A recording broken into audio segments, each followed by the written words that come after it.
Камине в 6 утра, фотография твоя, горят воспоминания о тебе.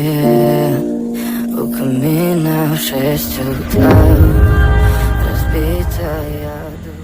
අක්ෂතාවලින් සපිරුණු ශ්‍රී ලාංකීය ප්‍රෞಢත්වයේ ශ්‍රී ලාංකීය ඉතිහාසයේ කියාපාන්නා වූ සංකේතයක් තුත් මම හිතන්නේ නිවැරදි. ඒක අපි දැන් බලමු එකින් එක මොනවද තියෙන චිත්‍ර, ඇයි මේ විශේෂ චිත්‍ර කියලා බලමු. SN Voice එක තමයි ඔයාලා එකතු වෙලා ඉන්නේ.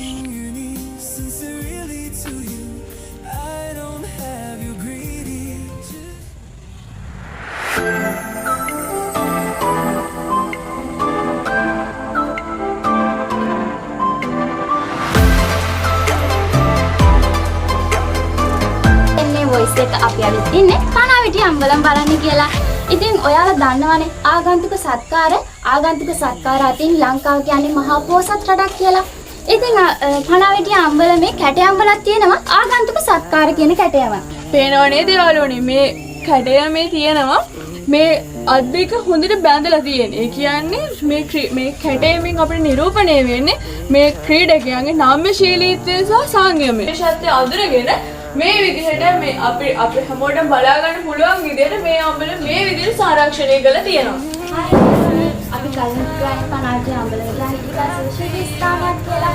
අම්බලම් 144 ගෙන් ඉතා වටිනා විශේෂ සුරක්ෂිත ස්ථානයක් තමයි පනාවිටි අම්බලම කියන්නේ.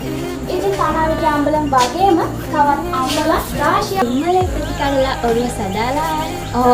මොකද මේ වාට එකපාරටම සිරුරක් මතක් වෙලා මට නම් මේ නෙළුම් මල් කඩයන් නැගිද්දි ඒ සින්දුවමයි මතක් වෙන්නේ. කොහෙද තියෙන්නේ?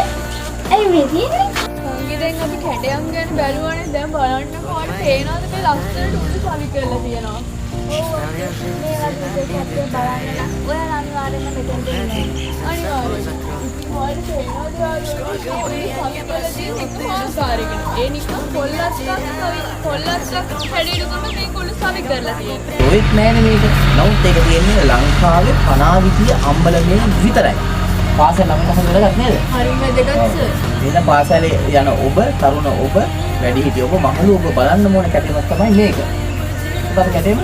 ගජසිංහ කැටයම. ගජසිංහ කැටයම. ඒෝනේ අපි එන සමුල්ලා යන්නේ තවත් අලුත් තැනකදී හම්බෙන්න තමයි අපි ලැහැත්තිලා ඉන්නේ. එහෙනම් අපි තවත් අලුත් තැනකදී හම්බෙමු. මේ SNA Voice. Горят воспоминания о тебе. У камина в 6 утра.